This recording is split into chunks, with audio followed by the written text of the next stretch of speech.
नमस्कार प्यारे बच्चों, कैसे हैं आप सब। आशा करता हूँ कि सब अच्छे होंगे। तो चलिए शुरू करते हैं। आज हम करने जा रहे हैं वर्कशीट नंबर 62। अगर आप यही वीडियो हिंदी में देखना चाह रहे हैं तो आप वीडियो के डिस्क्रिप्शन में दिए गए लिंक पर जा सकते हैं। तो चलिए शुरू करते हैं। ये वर्कशीट 15 सितंबर 2020 की है। यहाँ पर बच्चे अपना नाम लिखेंगे, यहाँ पर अपने टीचर का नाम लिखेंगे। तो सबसे पहले यहाँ पर इंडिया का पॉलिटिकल एंड एडजस्टेंट कंट्रीज़ का मैप्स दिया हुआ है, यानी इसमें आप इंडिया के अलग अलग स्टेट्स और उनकी कैपिटल्स और उसके साथ साथ इंडिया के एडजेसेंट यानी आसपास के देशों का भी चित्र देख सकते हैं। तो चलिए, यहाँ पर दो पैराग्राफ्स बने हुए हैं। एक में हम पढ़ेंगे लद्दाख के बारे में, दूसरे में हम पढ़ेंगे केरला के बारे में। तो चलिए पहले लद्दाख से शुरू करते हैं। Ladakh, now union territory, is a cold desert in the mountains in the eastern part of Jammu and Kashmir. वो क्या कह रहा है, लद्दाख जो एक ठंडा रेगिस्तान है वो कहाँ पर स्थित है, ईस्टर्न पार्ट यानी पूर्व में, किसके, जम्मू एंड कश्मीर के। और कहाँ पर है, पहाड़ों में है, इन the mountains. It is covered in snow for a large part of the year. वो क्या कह रहा है कि साल के ज़्यादातर समय तक बर्फ़ में ढका रहता है। There are very few trees that can grow in the region. और इस इलाके में बहुत ही कम पेड़ उगते हैं। For drinking water people depend on the melting snow during the summer months. और पीने के पानी के लिए लोग किस पर डिपेंडेंट रहते हैं, जो पानी या जो बर्फ़ पिघलती है और पानी बनती है कब, समर यानी गर्मियों के महीनों में। People here keep sheep and the sheep in this region are special because they produce pashmina wool. तो लोग क्या कह रहा है कि लोग यहाँ पर क्या रखते हैं, शीप रखते हैं यानी भेड़ रखते हैं। और यहाँ की भेड़ बहुत ही स्पेशल है, क्यों, क्योंकि वो क्या देती हैं, पश्मीना वूल देती हैं। This wool is prized and pashmina shawls cost a lot of money. तो क्या कह रहा है कि ये जो वूल है ये बहुत ही कीमती है और इससे बनने वाले पश्मीना शॉल्स बहुत ही महंगे होते हैं। The people in Ladakh carefully collect the wool of the sheep and sell this to traders from Kashmir.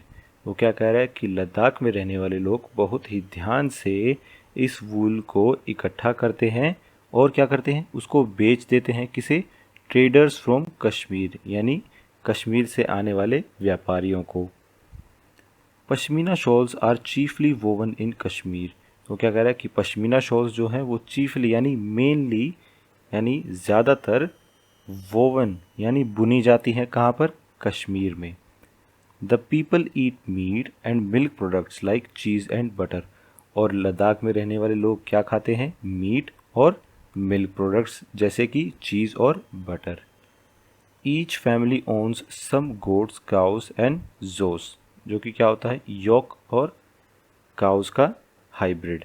तो क्या कह रहा है कि यहाँ पे लगभग हर फैमिली के पास क्या होता है, कुछ बकरियाँ, काउस यानी गाय, और जोस, जोस क्या है, वो स्पेशल तरह की यानी हाइब्रिड गाय होती हैं। किसकी हाइब्रिड होती हैं, योक की और काउस की। तो चलिए, ये हमने लद्दाख के बारे में पढ़ लिया है। ये मैप में लद्दाख की लोकेशन भी दिखाई हुई है। चलिए आगे बढ़ते हैं। अब हम जानेंगे केरला के बारे में। तो फिर से यहाँ पे India political and adjacent countries का मैप दिया हुआ है। केरला इधर, ये वाला स्टेट केरला है। तो चलिए केरला के बारे में पढ़ते हैं। Kerala is a state in the south west corner of India. तो क्या कह रहा है, केरला एक स्टेट है जो कहाँ पर है, साउथ वेस्ट यानी दक्षिण पश्चिम छोर पर। It is surrounded by the sea on one side and hills on the other. तो इसके एक तरफ समुंदर है और दूसरी तरफ हिल्स यानी पहाड़ियाँ हैं। A number of spices like pepper, cloves and cardamoms are grown on the hills. तो क्या कह रहा है, a number of spices, spices यानी मसाले। तो बहुत सारे मसाले यहाँ पर उगाए जाते हैं, जैसे कि पेपर यानी काली मिर्च, क्लोव्स यानी लौंग एंड कार्डेमम्स यानी इलायची, ग्रोन ऑन द हिल्स। तो जो पहाड़ियाँ हैं एक तरफ, उन पर ये बहुत सारे मसाले उगाए जाते हैं। It is spices that made this region an attractive place for traders. तो क्या कह रहा है कि ये जो जगह है ये व्यापारियों के लिए बहुत ही अट्रैक्टिव है, क्यों, इसकी स्पाइसेस यानी इसके मसालों की वजह से। Jewish and Arab traders were the first to come here. तो क्या कह रहा है, जूइश और अरब के जो ट्रेडर्स थे वो यहाँ पर सबसे पहले आए थे। The apostle of Christ saint Thomas is believed to have come here nearly 2000 years ago. वो क्या कह रहा है, अपोस्टल ऑफ क्राइस्ट मतलब क्राइस्ट का प्रचार करने वाला, उसका क्या नाम था, सेंट थॉमस, ये माना गया है कि सेंट थॉमस यहाँ लगभग 2000 साल पहले आया था and he is credited with bringing Christianity to India. और ये माना जाता है कि इंडिया में क्रिश्चियनिटी वही लेकर आया था। Many Arab traders also came and settle down here. वह कह रहा है कि बहुत सारे अरब के व्यापारी भी यहाँ पर आए और यहाँ पर रहने लगे। Ibn Battuta who travelled here a little less than 700 years ago, किसकी बात बता रहे हैं? इबन बतूता की बात बता रहे हैं कि वो यहाँ लगभग 700 साल पहले आया था और wrote a travelogue in which he describes the lives of Muslim, और उसने अपने ट्रैवल लॉग यानी अपनी यात्रा का जो वर्णन वो करता था, लिखता था अपनी डायरी में, उसमें उसने किसके बारे में बताया? द लाइव्स ऑफ मुस्लिम, मुस्लिम लोगों की ज़िंदगी के बारे में बताया। एंड सेज, और क्या कहता है? They were a highly respected community, और वो एक हाईली रेस्पेक्टेड कम्युनिटी है। The Portuguese discovered the sea route to India from Europe when Vasco da Gama landed with his ship है। तो क्या कह रहा है कि पोर्चुगीज़ ने जो सी रूट डिस्कवर किया था, यानी समुद्री रास्ता उन्होंने खोजा था, कहाँ से कहाँ तक का? यूरोप से इंडिया का। वो तभी खोजा था जब वास्को डी गामा अपने शिप में यहाँ आया था। यहाँ कहाँ पे? केरला में। तो चलिए अब नीचे कुछ प्रश्न दिए गए हैं, इनके हम उत्तर जान लेते हैं। Answer the following question. Question number 1, on the outlined political map of India show your state home. तो ये जो यहाँ पर पॉलिटिकल मैप बना हुआ है, इसमें आपको अपना होम स्टेट यानी जहाँ पर आप रह रहे हैं उसको आपने आउटलाइन करना है, या आप उसको कलर कर सकते हैं या उसको हाईलाइट कर सकते हैं, जैसे भी आप बताएं। तो दिल्ली तो यहाँ पर है तो उसको हम हाईलाइट कर देंगे।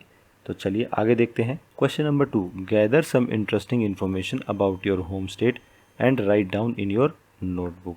क्या कह रहा है कि अपने होम स्टेट यानी जिस स्टेट में भी आप रह रहे हैं उसके बारे में कुछ इंटरेस्टिंग सी इन्फॉर्मेशन निकालिए और उसको अपनी नोटबुक में लिखिए।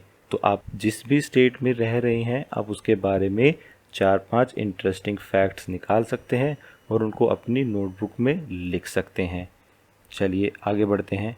ये क्वेश्चन नंबर 3 पर आते हैं। India is a country of unity in diversity explain.